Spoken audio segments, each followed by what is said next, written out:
Hi, இந்த வீடியோவில் என்ன பார்க்க போகிறோன்னா வாழைக்காய் பொரியல் தாங்க பார்க்க போகிறோம். நான் ஒரே ஒரு பெரிய வாழைக்காய், ஒரு பெரிய வெங்காயம் எடுத்திருக்கேன். அதை பொடி பொடியாக கட் பண்ணிக்கலாம். கறிவேப்பிலை, வெங்காயம், பூண்டு ஒரு 4-5 தட்டி வச்சுருக்கேன். இப்போ எப்படி செய்யலான்ட்டு பார்க்கலாம். பேன் வச்சுக்கலாம். இப்போது எண்ணெய் ஊற்றிக்கலாம். 3 ஸ்பூன் ஊற்றிக்கலாம். எண்ணெய் காஞ்சதுக்கப்புறம் 1 டீஸ்பூன் கடுகு, 1/2 ஸ்பூன் சீரகம்,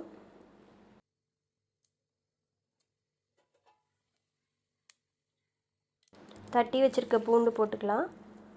போட்டு வதக்கினதுக்கப்புறம் கறிவேப்பிலை போட்டுங்க. வெங்காயம் போட்டுக்கலாம். இப்போது பெருங்காயம் போட்டதுக்கப்புறம் வெங்காயம் போட்டுங்க. நல்லா வதக்கி விட்டுங்க. வதக்கினதுக்கப்புறம் நம்ம வாழைக்காய் போட்டுக்கலாம். இப்போது வெங்காயம் நல்லா வதங்கிடுச்சு. வாழைக்காய் போட்டுக்கலாம்.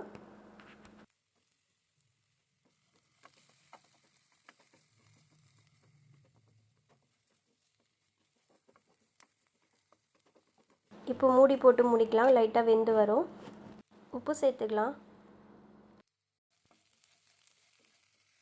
உப்பு போட்டு வதக்கிக்கங்க. வதக்கினதுக்கப்புறம் ஒரு 1/4 கிளாஸ் தண்ணி ஊற்றிக்கிறேன்.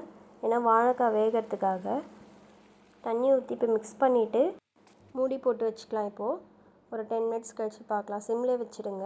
வாழைக்காய் நல்லா வெந்து வரும். இப்போ வெந்துடுச்சு பாருங்கள் வாழைக்காய். இப்போ மசாலா மிக்ஸ் பண்ணிக்கலாம். சில்லி பவுடர் ஒரு 1/4 ஸ்பூன் இல்லை 1/2 ஸ்பூன் உங்கள் காரத்துக்கு ஏற்ற மாதிரி போட்டுக்கலாம். இப்போ லைட்டாக மஞ்சள்தூள் மட்டும் 1/4 ஸ்பூன் சேர்த்துங்க.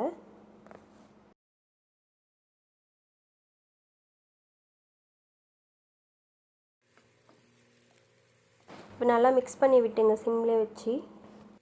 லாஸ்ட்டாக பெருங்காயம் சேர்த்துக்கலாம். பெருங்காயம் மட்டும் வாழைக்காய்க்கும் உருளைக்கிழங்குக்கும் நீங்கள் நிறையவே சேர்த்துங்க.